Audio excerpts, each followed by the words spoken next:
દુર્ઘટના કે જે 30 વર્ષ જૂના પુલ પર ભીડ એકઠી થઈ હતી. અચાનક પુલ પડ્યો અને લોકો તણાયા. આજે વહેલી સવારે આણંદ વડોદરાને જોડતો ગંભીરા બ્રિજ તૂટી પડવાની ઘટના સર્જાતા મુસાફરોમાં ફફડાટ વધી ગયો છે.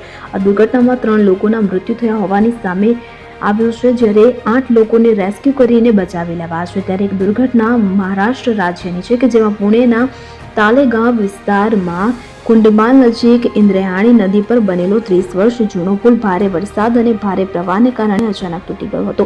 અકસ્માતમાં 4ના મોત થયા હતા. જો કે તે સમયે પુલ તૂટી પડવાની ઘટનામાં માર્યા ગયેલા લોકોના પરિવારજનોને 5 લાખ રૂપિયાની આર્થિક સહાય આપવાની જાહેરાત મુખ્યમંત્રી ફડણવીસે કરી હતી. મહારાષ્ટ્રના પુણેના માલવ તહસીલના મુંડમલ વિસ્તારમાં 15 જૂન 2025ના રોજ રવિવારે બપોરે લગભગ 3:30 વાગે એક દુઃખદ અકસ્માત થયો. 15 જૂનના રોજ પુણેમાં ભારે વરસાદ અને ભારે પ્રવાહને કારણે ઇન્દ્રાયણી નદી પર બનેલો 30 વર્ષ જૂનો લોખંડનો પુલ અચાનક તૂટી પડ્યો હતો અને પુલ પર હાજર લોકો નદીમાં તણાઈ ગયા હતા. આ દુર્ઘટનામાં 4 લોકોના મોત થયા હોવાનું સામે આવ્યું છે.